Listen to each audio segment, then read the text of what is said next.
see yourself as an artist or as a designer? Oh, that's a very good question. Um,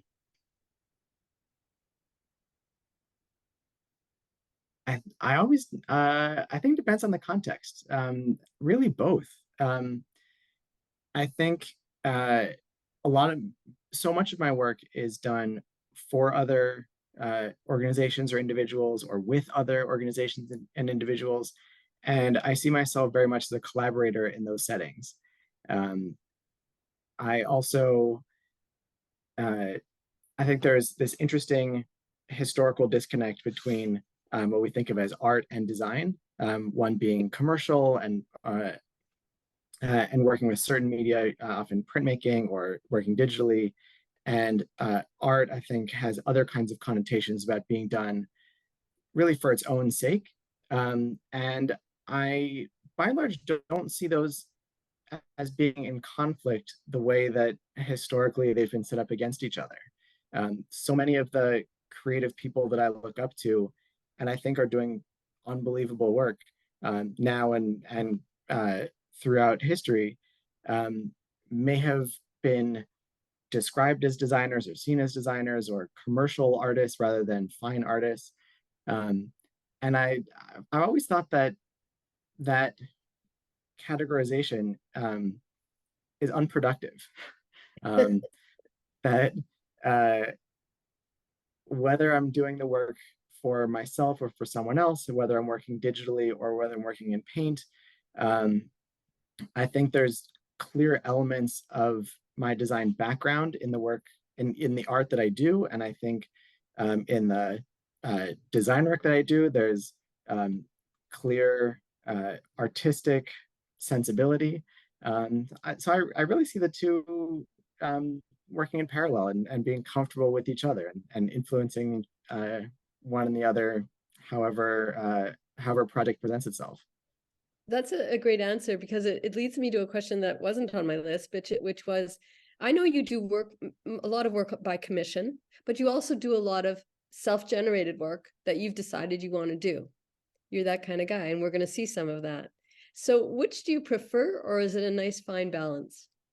And it's a good balance. I think if I was just uh, in a box by myself without any outside uh, interaction or requests, then I think I'd often find myself a little bit at a loss. That sometimes I have a great idea for a project, but sometimes the projects benefit from having someone else come to me and say, "Hey, we have this idea. We think you'd be perfect for it. How?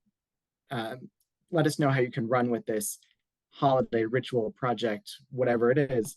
And I find having a mix of both has really been, I think, beneficial for the work that I do, for the work that I'm proud of, and I think also for my creative process. That if it was all work for other people, I think that I'd be a little bit unhappy with my inability to fully express myself. And I think if I was only working for myself, I just wouldn't have the opportunity to think as broadly as I get to do when I'm working in collaboration with other people. I think that's a great answer, because sometimes you do need that balance, that sense of, okay, now I'm going to drive this design in a direction that I've been asked to, versus, okay, now I'm going to challenge myself to go to a place I haven't been before. And I know you're very much about that. So Yeah. one last question I'm just going to throw at you, a quickie, but you can take your time answering, which is, you are a reinventor. I called you an inventor. You've taken a lot, and people will see this in a moment. We go to this screen share, but a lot of your typography is new. What do you feel this is causing people to pause and reflect on in terms of Judaism? I think at its core, a lot of the work that I do is designed to have people reconsider their pre-existing assumptions and impressions of what Jewish art, or really design work in general, can look like. That uh, whether it's uh, Hebrew lettering, whether it's what a Siddur can look like, what a Havdalah set can look like, what can a Chanukiah look like, uh, what name any other ritual that maybe doesn't have Judaica associated with it. What can that look like? Um, and I think there's so much potential in uh, in the ritual heritage that we have, and our um, I think maybe what objects have been passed down to us, what we may have seen before, is just a small sliver of what is possible. Um, and frankly, the more I got into the history of Jewish art and design, and the more I connected with other Jewish artists, I think even what exists is so much broader than we know. And I think it's incumbent on us that if there's anything that we're dissatisfied with or not connecting with as much as we might like, that it's on us to dig a little bit deeper and to see both what else is already out there that we might just not know about, but is just a couple of clicks away on this magical thing called the internet, um, or what we can make ourselves with our own creativity and to be able to create a connection point to whatever it is that we're looking to connect to through the tools that we have. Well, I think that's a great answer. And I think in a way that is so apt for what's going on in the world today, because your work is so forward thinking about Judaism, and it really does underscore Am Yisrael Chai, because we chai now and very much into the future. So, and through your work. So let's take a look at it.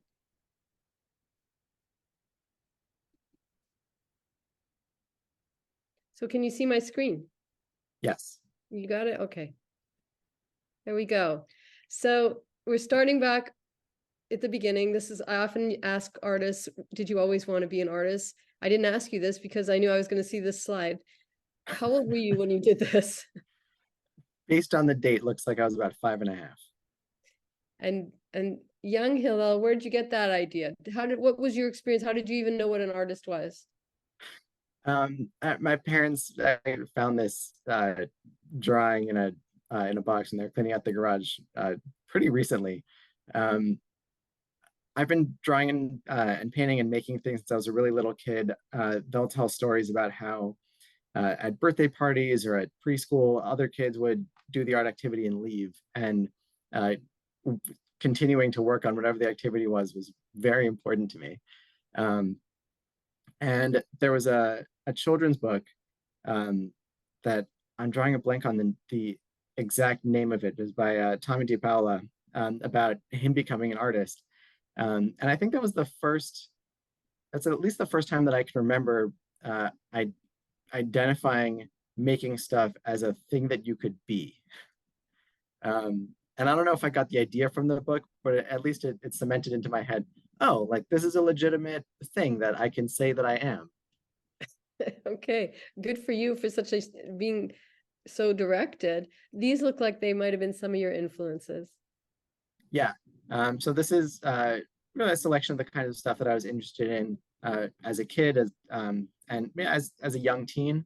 I was really into comic books. I have a vast collection of Spider-Man comics and some X-Men comics. My parents are very interested in getting out of their house. There's I had some very generous and doting relatives who took me to art museums. There's on the top right, there's a painting by Ed Ruscha. I remember going to an exhibition when I was fairly young and was so fascinated by this idea that you could make paintings of words. And that That's an influential thought for you. Yeah, very much. And getting a little bit older, became more interested in work that involved typography and advertising design. So there's a couple concert posters here. This is a Wes Wilson on the left from the late 60s. And the way the psychedelic lettering is all worked in there, that it forces you to look harder at the words to figure out what it is. In the center is a Canadian artist, incidentally, Marion Banshees, whose lettering work I find very fascinating in the intricacy and the way she plays with the lettering. On the right is a Jason Munn concert poster. I love the way that he puts these disparate elements together in a similar way as the Rene Magritte painting on the previous slide. Um, and all these influences kind of percolated in my head as I was trying to figure out what kind of artist I wanted to be. I find that when text is used as part of the graphic element, there's a very pleasing sensation that goes on in your mind, because you're at the same time, it's a right brain, left brain thing. You're reading and you're also perceiving. And so it's very satisfying when those two work together. Yeah, and I'll take that a step further, that it's not just as the viewer that it's satisfying, but I think also as a creator, it's satisfying. Uh, we talk about the difference between lettering and calligraphy, or a letterer and a calligrapher. Whereas a calligrapher is someone who's making beautiful letters on basically as a form of fancy writing. Lettering is drawing words. And these are all examples of drawing words. And I think that combination of the drawing sensibility and the words themselves makes it really fun as the artist to be playing around with both halves of the brain. And these, are we beginning to see some of your work here?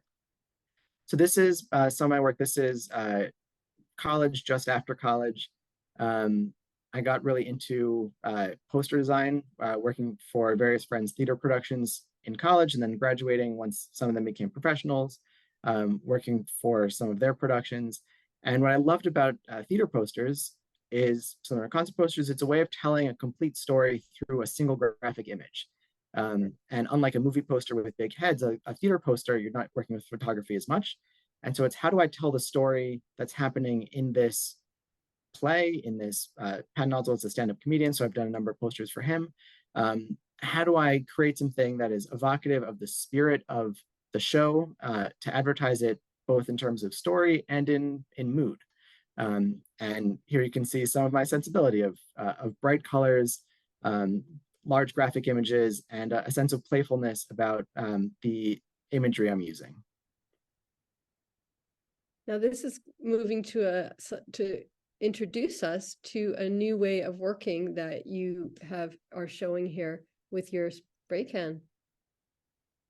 So this is, I did some silkscreen in college, and after I graduated, no longer had access to my silkscreen studio. And I was trying to figure out another form of art that would give me the same aesthetic of layered flat colors, and fell into spray paint stenciling. And so this is an early spray paint stencil piece. It's called Women in Greens. And you can see their fashion models wearing broccoli, artichoke, and bok choy. Again, combining funny elements together. And I really fell in love with this medium because it allows me to be both exact and to have the same kind of planning that happens in silkscreen. But spray paint is an unpredictable medium. It's always, you get a little bit of splatter everywhere. I love the roughness of it in combination to the clean design lines that I'm so used to using when I'm working digitally.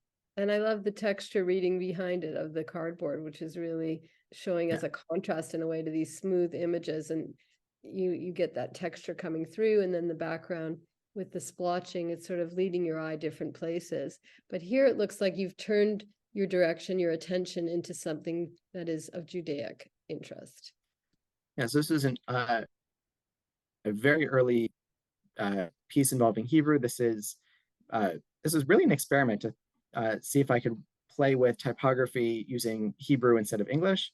It's a 2-layer stencil, 1 layer in oranges, 1 layer in blues and purples.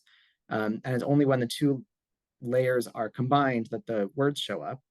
And so there's an excuse to play with that. You can see the Herzl portrait is heavily influenced by Shepard Fairey, who designed the iconic Obama Hope poster back in his presidential campaign. So it says, Im tirtzu ein zo agada, if you will it, it is no dream. And so I thought that would be a fun way of having a little poster for him.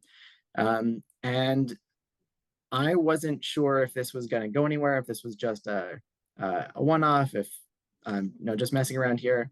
But I showed it around to a few friends, one of whom was a curator of Jewish art. And she looked at me and said, frankly, this is good, this is interesting, this is very different than anything I've seen out there, especially in the Jewish space. And clearly, you are passionate about this. You should be making more of it. And so I took that to heart, and I think this was probably the beginning of my career in Jewish art. I was going to say a career was born. Sometimes one piece is all it takes, but it looks like on this slide we can see some of your influences, Yeah. graphically. So this was around this point I started looking into, is there a history of Jewish art and design that I can pull inspiration from directly? So I'm not just pulling inspiration from the art and design in the world around me, but is there a Jewish history that I can tap into as well? And these are some of the pieces that I've found influencing me both in their style themselves, but also in the intention behind it. These are all works that are clearly looking around to see what other artistic styles are existing in contemporary world, and bring those influences in. And so this goes all the way back to the medieval period. Here's an example of a Haggadah that both has beautiful Gothic architecture integrating into the design work, playing with large letter forms, but also very clearly being influenced by Gothic manuscripts of the time. And then moving towards the center, Jewish artists and designers very clearly influenced by the Art Nouveau movement and making Purim posters inspired by that, by Dada. So here's someone who is living in Paris and sees all the Dada stuff that's happening in the city and says, oh, that would be a really cool way to advertise this other Jewish event. And making these brand new things that no one had ever conceived of before in the Jewish world, but very clearly tapped into what's happening around them. And then all the way on the left is Ludwig Wilpert, who's a mid-20th century Jewish artist, whose play with letter forms and unexpected materials and making Judaica out of words themselves, I found fascinating and inspiring, and also directly influenced my work in the way that he was interpreting words and objects with a completely fresh perspective. And that leads us to something that has a completely fresh perspective, which is a large scale mural that you did. And I believe this is one of your first. What is the story here? This is the very first mural that I painted. I had been asked if I could help teach some art classes at Camp Ramah. And initially they just needed me to fill in the art room, and then they said, oh, we've seen some of the spray paint work can you teach spray paint to our kids? And I thought, well, that's very bold of you to want to be teaching your teens how to spray paint, but sure. And so I had a great time for 2 summers teaching all their campus spray paint. And they said, actually, while you're still here, we have this handball court. It's kind of ugly. Can you paint something nice on it? And so I thought, okay, it can't be that hard. I've always been interested in murals and the street art aesthetic. I went online, I watched some YouTube videos of Shepard Fairey and some other artists painting murals, and figured, okay, I'll figure this out. And You're an inventor. right. And so this is a piece, it says, Ukanelecha Chaver, which is from Pirkei Avot, means acquire for yourself a friend, which I thought was a positive message for camp. And working on this piece helped me create a framework for myself of how to approach a mural piece like this, which is making something that's not only aesthetically beautiful to my own taste, but something that has content in it that fits the space that it's being painted in. So this is about friendship, which I thought would be an appropriate message to have at camp. If the kids can read the Hebrew, or anyone at camp can read the Hebrew, great. If you look closely on the left, there's a little key that has the text in more legible Hebrew and in English. But the idea being that anybody who didn't have the ability to read it, whether they didn't have the Hebrew access or they're just frankly too young to know how to read, that the colors, the form, the brightness of it would still convey the message that I wanted it to convey. And I think you're a master of that, because when we look at some of your other large scale pieces, this being one of my favorite, you can perceive this on so many levels. You don't need to be able to read the Hebrew to know what it's saying. this is one of my favorite pieces of yours, and it stems back to my feeling of you as a young man looking at all these other murals that you've seen. Tell us about this one. So this is a mural in the back of a bakery right in the neighborhood I grew up in. Um, as I was trying to think of what would be a fun thing to write on the back of a bakery, I figured, well, Hamotzi Lechem Min Haaretz, the blessing on bread, seemed like a good match. And I pitched it to the owner of the bakery, who really liked the idea. And this mural was very much about trying to create a contemporary aesthetic to put this piece in conversation with the other graffiti and street art around Los Angeles, which is very much rooted in the cultural and ethnic backgrounds of the people who paint it. Depending on the neighborhood you go to, you can really get a feel for the heritage of the community through the art. And I wanted my Jewish neighborhood to be part of that conversation. And so here I'm very clearly utilizing a graffiti aesthetic to make work in Hebrew in a format that I hadn't seen done before, but thought would be a fun thing to experiment with. So I know that this piece is in fact something that you did, an area you did see growing up and riding on your bike. Tell the story of this amazing. Yeah. So one of the places that I first encountered street art was in this place called the Melrose Alleys, which is the alleys on either side of Melrose Avenue in Los Angeles. I used to ride my bike down the Melrose Alleys to get to the comic book store to buy my Spider-Man stuff. And that made a huge impression on me as a 11, 12-year-old. And I was reached out to by the owner of this wall saying, I have this wall. Someone knocked on my door and said, I'm an artist, I'd like to paint on it. But I know your work and I wanted to give you the opportunity to paint on it first before I say yes to this other guy. And what I loved about this location was that this location is at the intersection of the Black Hat ultra-Orthodox neighborhood in Hancock Park and the LGBTQ neighborhood of West Hollywood in Los Angeles. And thought, well, what if I made something that could integrate those two neighborhoods and put them in conversation with each other? So this is a 90-foot wall. As far as I'm aware, when it was created and for a while after, was the largest Pride mural in the city, or permanent Pride mural in the city. The text says it's a play on a blessing, Shasani Kurtso no. I was made, blessing God for making me as you intended, which is sometimes seen as a derivative blessing, but I wanted to reclaim this blessing and have this mural be a conversation piece between these two communities who don't necessarily get along. And I think it's so effective. And one of the questions I was going to ask you had to do with the sense of scale, because obviously when you're doing some kind of environmental art, there's different ways to perceive it. On the one hand, it's in the background as you transition through this space. On the other hand, you can come up close to it and it still has graphic intent that you can perceive. So do you enjoy that play between large scale and small scale?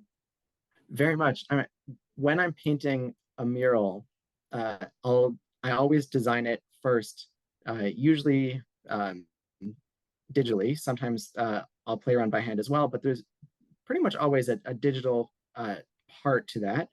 But when I'm working digitally, I'm working at the size of my laptop screen, which is not very big. And then I'll measure it out and then try to scale it up. And there's always a shock when I show up at the wall the first time and I realize that the increments that I've been working on screen about an inch wide are now all of a sudden 2 or 3 feet wide. And to know that I thought I was painting something this wide, but actually that letter is going to be pretty significant. And that scale shift is both a little intimidating, but I think also so cool. And I think that's what one of the things that draws me to making murals is that giant sense of scale, that by the time I'm done, you can stand back, look around, and it's this thing that's, the closer you get, the more it fills your field of vision. So I'm going to move on to another large scale piece. And there's a long story behind this, but you'll just tell it briefly how you ended up being part of this team of people. Sure. And, and then I'm going to ask you if you ever look at a large scale thing and think, oops. um, so Fendi is a multinational fashion brand. They're famous for their purses and their coats, and they had uh, relatively recently moved into the building that you can see on the left, which is known locally in Rome as the Square Colosseum for obvious reasons. This was a building commissioned by Mussolini, and had been sitting vacant for a long time. The city didn't know what to do with it, because no one wanted to work in it, but it was also really interesting and a piece of architecture. And so when Fendi moved in, they made a concerted effort to try to chip away at this bad connotation of the building and make it a place of international cooperation and collaboration, and invited artists to do a series of projects on the roof. And one project they initiated was called Ring of the Future, where they invited 6 artists from around the world speaking 6 different languages to paint the word future on the roof of the building, as part of a campaign for that year. And they were looking for someone who could paint in Hebrew, and I got a phone call that I initially thought was not real. I said, "No, we're working with Fendi. Can you be in Rome in 3 weeks?" And I said, "Yes, but I need a little bit more information, please." And it was this unbelievable, super powerful experience, both of working at this historic space, of working in collaboration with these other artists, working for a brand with this kind of recognition. The art itself, we're talking about scale. This is an overhead view of the art. The Hebrew is in the bottom left. You can see the word Atid. That's me lying down. Those letters are 12 feet tall. I am that small relative to this giant piece. And so, yeah, the scale was hard to get your head around. Also being there with the video crew was really fun. You can see me in front of the building on the left, wearing that season's Fendi streetwear line in my very brief career as a model. That outfit cost more than the suit that I wore to my wedding. It was one of those things that you'll always remember. So now we're going to move to your street festival, and there's a few slides here. So as you're talking about it, I'll go through a couple of them, but this is in Jerusalem.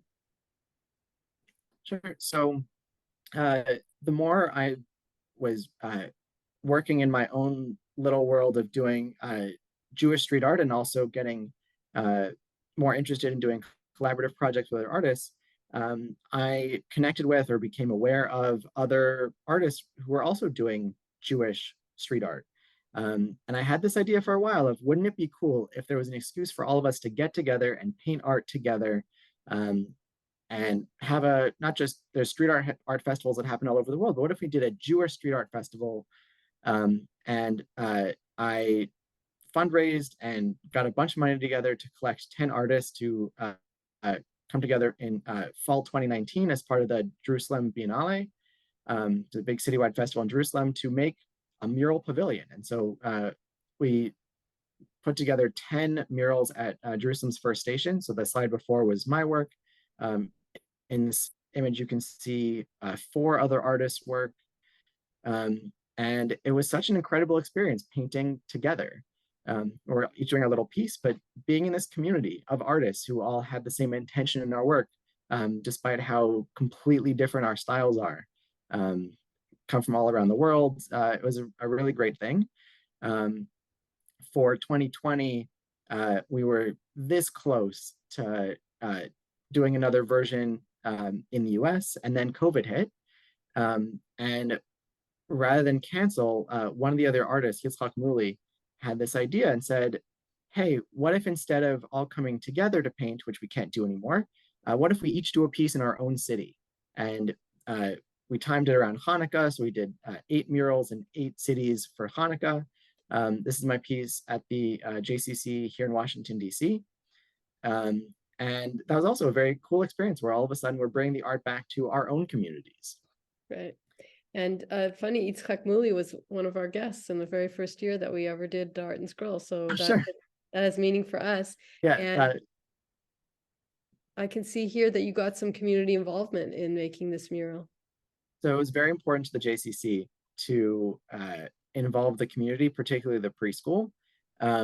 When they suggested to me that they wanted the preschoolers to help with the mural, I had to think about that really hard because murals are tall and preschoolers are very short. And so how do I design a mural that the preschoolers can have real involvement in? And so once I came up with this idea of doing a Hanukkah tree to evoke these ideas of growth, um, uh, what if I did fallen leaves on the ground, which would be only 2 or 3 feet tall, and that the kids can paint. And so I cut out sponges in leaf shapes and worked with the kids to sponge paint the leaves on the ground, which the kids had a lot of fun with, and I had a lot of fun working with the kids. And then every night, or really every day for each day of Hanukkah, worked with a different important person at the JCC, past presidents, board members, staff that they wanted to recognize. And each day I taught them how to stencil and then sent them up a 17-foot ladder to paint that day's candle leaf. And I was very impressed at the fearlessness of some of these folks. So this is another of your festivals. Is this one again what you did in different cities? Yeah, so then a year later, or almost a year later, this time for Pesach, we did this again. And so this was a 4-city mural festival. This is my piece that I painted in Brooklyn. Still COVID, so we're still trying to figure this out. This was a series of, I had a sister piece at the JCC in Harlem, and this was about our relationship to food and how food creates community. And you can see in both pieces, the other one was painted, we didn't have the ability to paint at JCC Harlem, and so instead this was printed out on giant vinyl banners to create the same kind of mural effect in their outdoor space. But creating fun faces out of food to both liven up the space, which had been hit pretty hard by COVID, and also comment on the nature of the neighborhood and our relationship to food and how food creates this community. So now we're going to go to something that is not entirely Judaic, but is something that you've done for a public space. So tell us where, I can see where it is, but what is this that you got to paint the walkways? So in DC, as in a number of cities around the country, they are interested in painting these murals in curb extensions. So these parking space size areas around curbs in the intersections as a traffic safety measure. It's safer for pedestrians to cross when drivers look at this, slow down, and it also reduces the distance that pedestrians need to use to cross the street. And so DC initiated this program called Art in the Right of Way, where they accepted applications from artists who would want to put their name on a short list to get assigned an intersection to paint. And so I submitted my name and a portfolio, and they chose me to paint an intersection in a neighborhood in DC called Shaw. This is a pretty diverse neighborhood. There was formerly a synagogue not too far from here. There's a large Ethiopian community, communities speaking different languages. And so because I like to work with typography and clearly geometry, there are a number of sections to this mural, and each one has a number of characters from a different alphabet. And so you can see here on the top, it's 1, 2, 3, 4. On the bottom left is the first 3 letters in the Amharic alphabet from the Ethiopian community. On the bottom right, you can see A, B, C. The other sections included Aleph, Bet, Gimel. And then there's a small section that has a letter from the Hindi alphabet to recognize that community as well. And of course, it's very brightly colored. I was so interested in this. I wanted to show people some of the process pictures that you did, like that, in a big area, like an intersection, how do you wrap your head around it? And so this shows a little bit about how you did the concept, basically.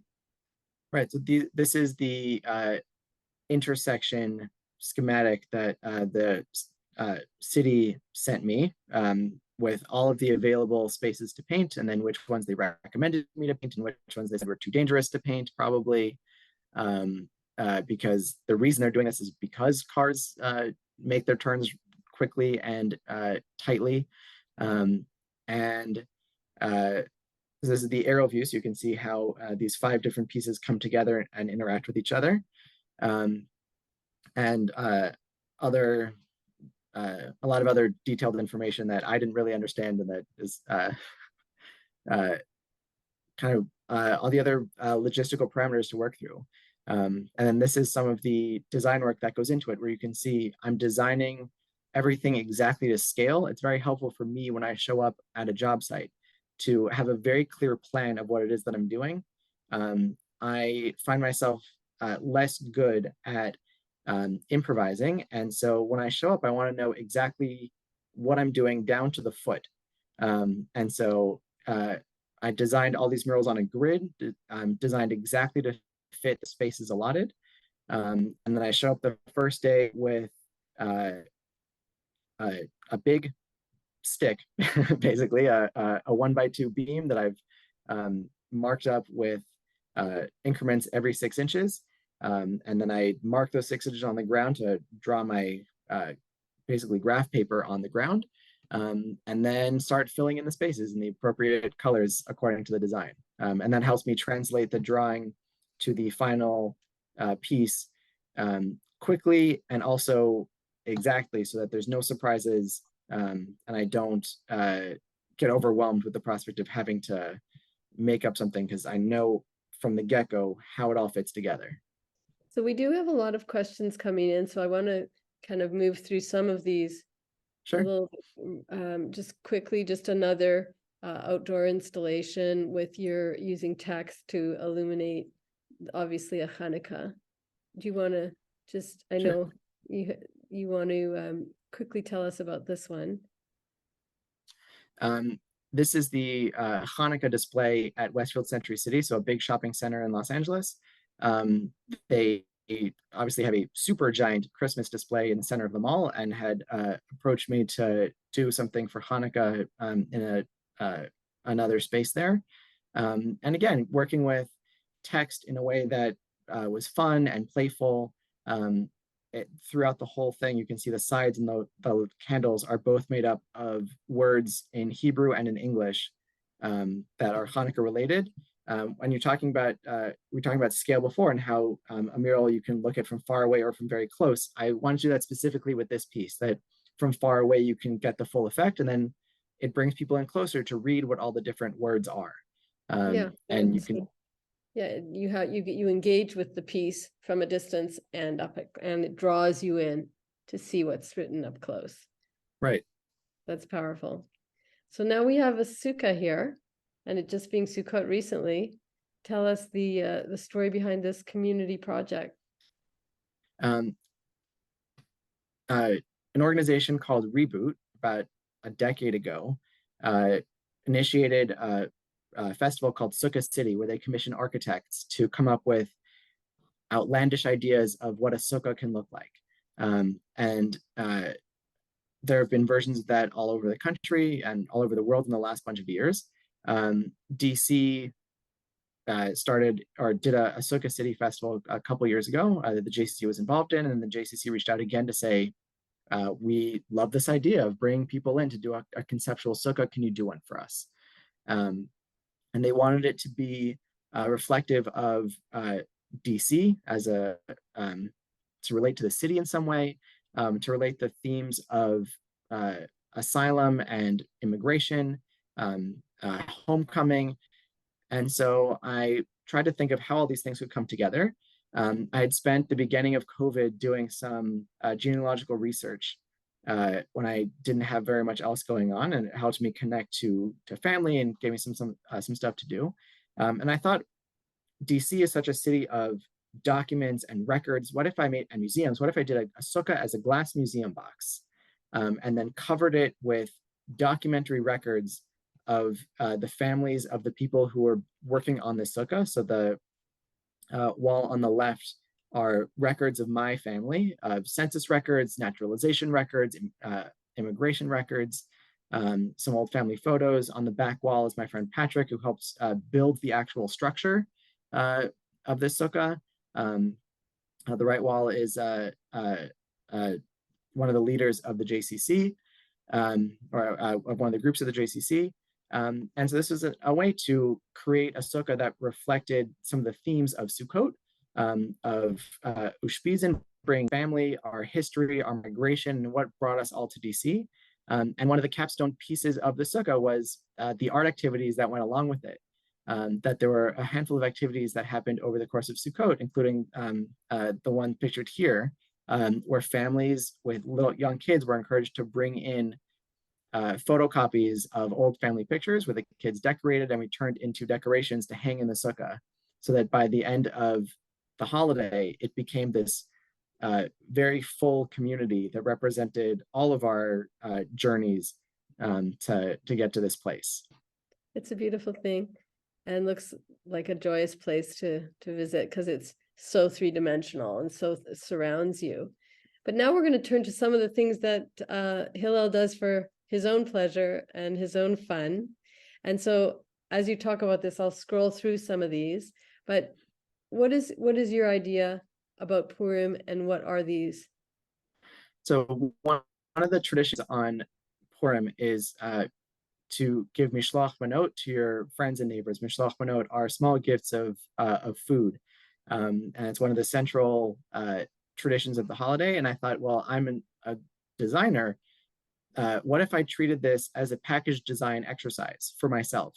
One of the artists that influenced me that I showed at the very beginning of this presentation, Marian Banshees, does Valentine's Day cards every year that are unique and different, interesting. I thought, well, Purim can be my holiday for that.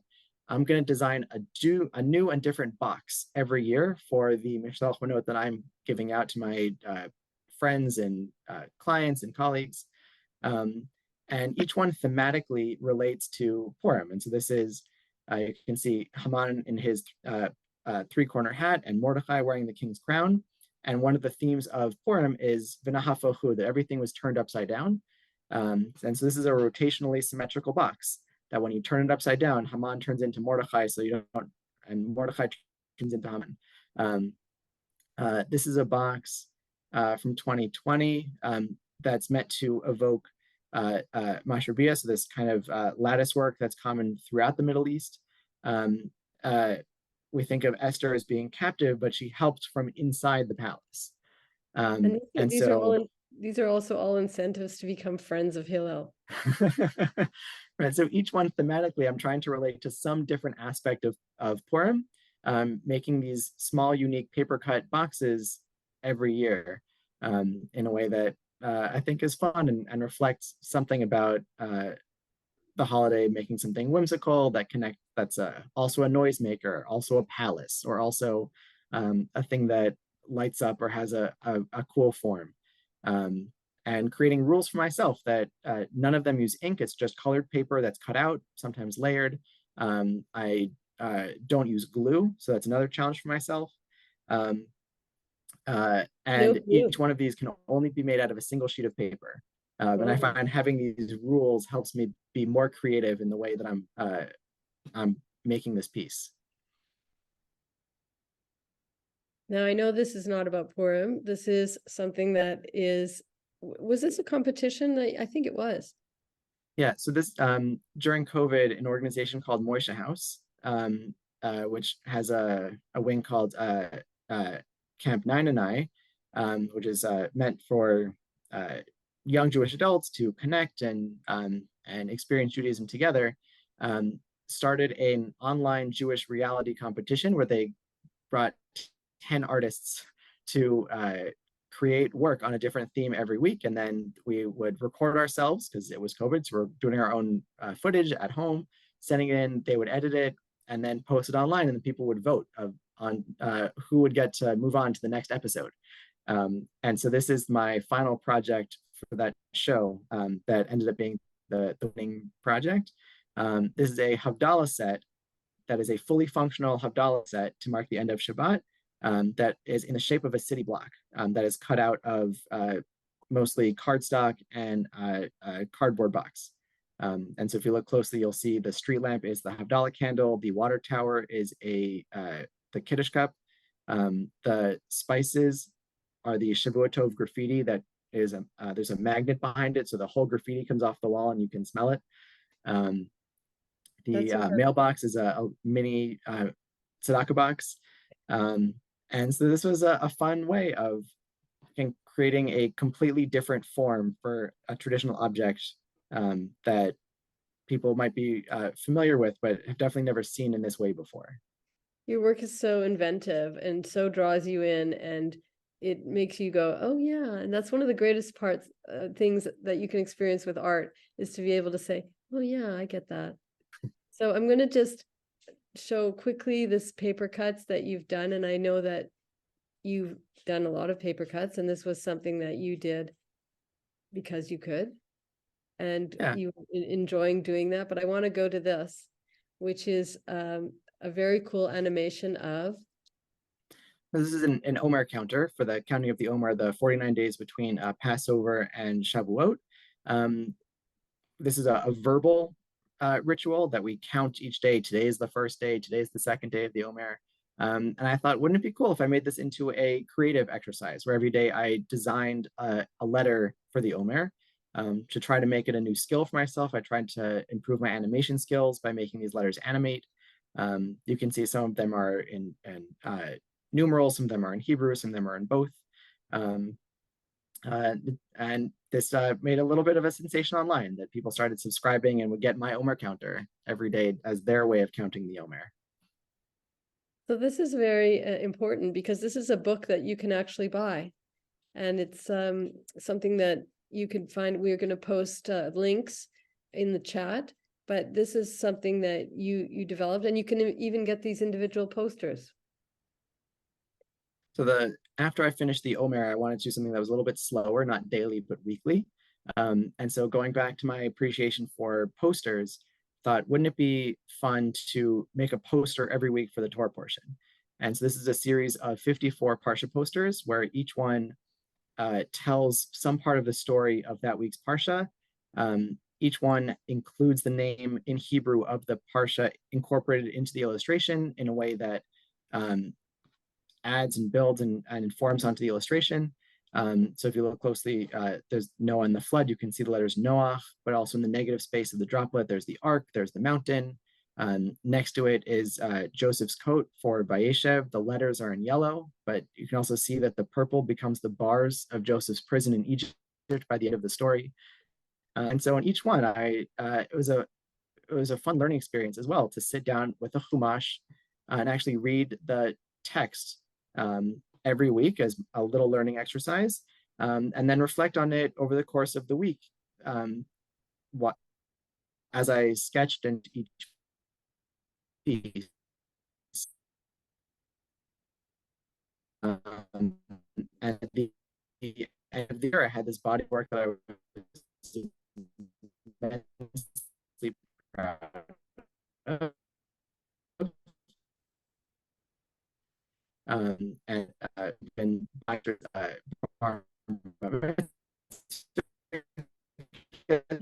nice, and Hillel, can you hear me? Yes, I'm sorry, I cut out for a second. You're frozen for me, actually. I'm not. Now I think you're better. Can you speak? Oh, yeah. Hopefully the internet has reconnected. This is a Haggadah for HIAS. HIAS is an organization that advocates for refugee and asylum issues. My job as the illustrator of this Haggadah was to create illustrations and a book that combined the refugee experience and the Seder story. And so putting these two things together in a way that was evocative and told the story of the Seder, but also created an awareness of the issues facing refugees today. So I know that we have a lot to talk about with this Haggadah here, And I want to, but I'm concerned about losing you. And because you froze, and I want to be able to get to all of your questions, all the questions that I have for you. So with your permission, I'm just going to move on a little bit. And if you could just talk a bit about the posters that you did, the graphics. Sure. So these are some posters that I did for BBYO. These illustrate some songs that are also from Psalms that they sing in camp. And the idea here is to connect, to create these visual reminders of these songs that they sing, and do it in aesthetic that hopefully they can connect to. And so making this work that I think will hope to connect kids to the work that they're doing is also the crux of the work that I'm doing for PJ Library. I've had the privilege to do a number of activity sets for them. This is a luggage tag for that includes bits of the Traveler's Prayer. This is a sticker calendar that has all the holidays throughout the whole year that kids can pick up and stick down and get a sense for the progression of the Jewish year. Learn a little bit about the lunar calendar as well. I love pieces this. that are in there. It's a great poster. And here's something that you can't have. This is true. This is a menorah that I'm very, very proud of. One direction it says it's Hanukkah. When you turn it around, it says light. It has an LED base. It glows. You can use it with real candles. You can use it with plastic candles. And the only place this is currently available is at the Capitol Jewish Museum gift shop in DC, because I am currently sold out and they have the only ones left. And so if you're in DC, rush over there. So now I'm going to bring up your final slide, which is a book that you've illustrated, a children's book, and people can get this, but not yet. How would they be able to get this when it was time? So it's available for pre-order now. I know you'll be posting the link to my online store in the chat at the end of this presentation. Also, if you Google my name, you should be able to find my website and get a link through there. This is, I think, the newest piece in this presentation. I just finished it over the summer. I'm still waiting for it to come back from the printer. And it's a fun little piece. We have a little baby now, and so I've been spending a lot of time with kids' books, and thought, hey, I could do one of these. And so this is an alphabet book where each letter of the alphabet is in the shape of the animal that letter or that the name of the animal that the letter starts with. Awesome. And so it was a fun little project, and it's hopefully will be available to ship starting in mid-November. I already want one for my grandbaby, but what I'm going to ask you are some of the questions that have been posed to you. So one of the questions was, are all your murals painted with spray paint or with outdoor wall paint? Oh, generally a combination of both, actually. I find that doing very large areas, it's much easier to do with wall paint. I often stump the workers at Home Depot or Lowe's or Ace Hardware by trying to find the brightest colors that they make house paint in. I've gotten some funny looks when I give them like the neonest colors that they sell. So I find that's good for big backgrounds. And then all of the detail work and the lettering is generally done with spray paint. So I find I have a little more control and I can blend a little bit better. But it always depends on the surface, if it's concrete or if it's brick, or if it's the wall's been primed already. If I'm painting on the ground, the street mural that we saw earlier was painted in deck paint, which was not a kind of paint that I knew existed before I needed it for that mural, because it has to be resilient enough to stick to asphalt and to be able to have people bike and walk on it. Yeah, it's always a different thing, and I'm always learning new things with whatever new substrate that someone says, hey, we have this thing, can you do that? That sounds like just like you, a guy who wants to solve problems and drive design forward through it. Another question about your spray painting. The question is, do you use stencils or spray through screens? Does that question? resonate? Yeah. I use stencils very, very frequently. Um, I uh, I like being able to pre-plan the work that I'm doing, and a stencil allows me to do that. I will frequently figure out if the piece is very large. Having very large stencils can be both difficult to create and also time consuming to make. And so sometimes if I'm working on a slightly smaller scale, I can cut stencils in the shapes that I want. But if I'm working much larger, I can try to think of what are different shapes that I can base all of my designs on, so that I can make everything out of, say, a smaller handful of stencils. So what if I designed the entire mural so that everything is either right angles or circles with a 2-foot diameter, and then I can get away with making the entire mural out of 2 stencils. And so Never. I get a I have an I think an extra layer of fun problem solving in my head of how do I make the mural work in the way that I want it to, while also not making it too difficult to paint. And so how do I create the stencils to allow me to create the work that I want? And then how do I adapt the final project so that I only have to have 2 stencils and not 3? It's a fun You little have all game. these, I like the way you have all these mystery hidden rules. Like I could only use one piece of paper. There could be no glue. Like you have Right. all these rules that people don't know that I can only use one stencil and I'm going to make 26 letters. So here's another question. Have you been influenced at all by Yaakov Agam or Arthur Sisk? Because Oh, I could so see some of that. um, Arthur Schick is, uh, I think, one of the most incredible Jewish artists of the 20th century. My grandmother had a copy of his Haggadah. It is my go-to Haggadah for the Seder every year. I don't know that I'm influenced directly in the styles that I choose, but he is definitely one of the artists whose approach to Jewish art and design, and his sensibility about bring in historical reference and then also bring his own artistic sensibilities to his referencing, to these historical references, I think has very much in parallel to the way that I can think about my work. His calligraphy is also stunning and interesting and different. Um, uh, I'm an appreciator of Agam's work. I don't know that I'm influenced by him directly, but I do see a lot of similarities in the way we approach color and geometry. So I've got two last questions. One is, have you ever worked with Arabic lettering? I have not. I would like to learn more about it. Uh, being the neighborhood I grew up in LA has a very significant Persian presence.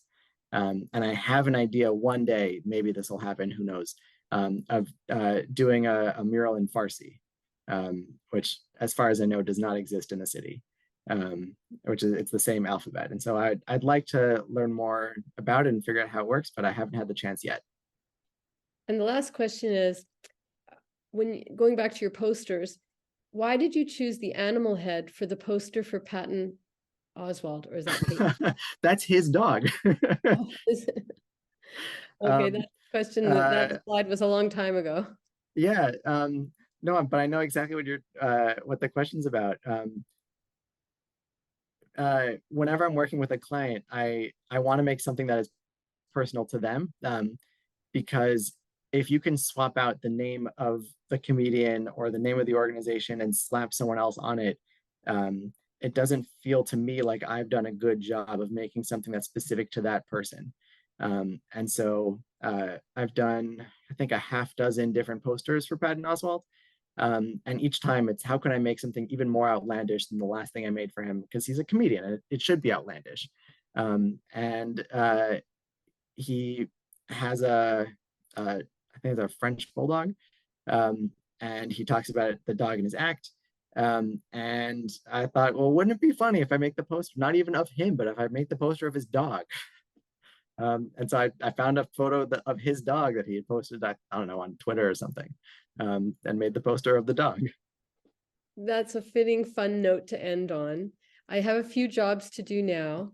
And one of the very first one, of course, is to thank you so much for sharing the backstory behind your amazing art. We're so grateful that you could give us this insight into take a little tour through Hillel's amazing imagination. So thank you so much for that. And maybe you have a word or two about what's coming up next for you. Yeah. Well, so first, thank you so much for having me. As I mentioned at the beginning, it is an honor and a privilege to be in this lineup of artists whose work I appreciate and who I look up to, and I want to be in their company. Um, uh, I hope in the coming months I'll have some more opportunities to have some small germs of ideas of kids' books that I'd like to be working on. I have a couple mural projects that are also in very early stages of development. We'll see how much of that materializes or what scale. I will be at the USCJ conference, the Conservative Movements biannual conference in Baltimore in December. So if you'd like to come up and say hi and get some of these in person from me, you can find me there. Um, and yeah, feel free to reach out by email, reach out on Instagram, and be in touch.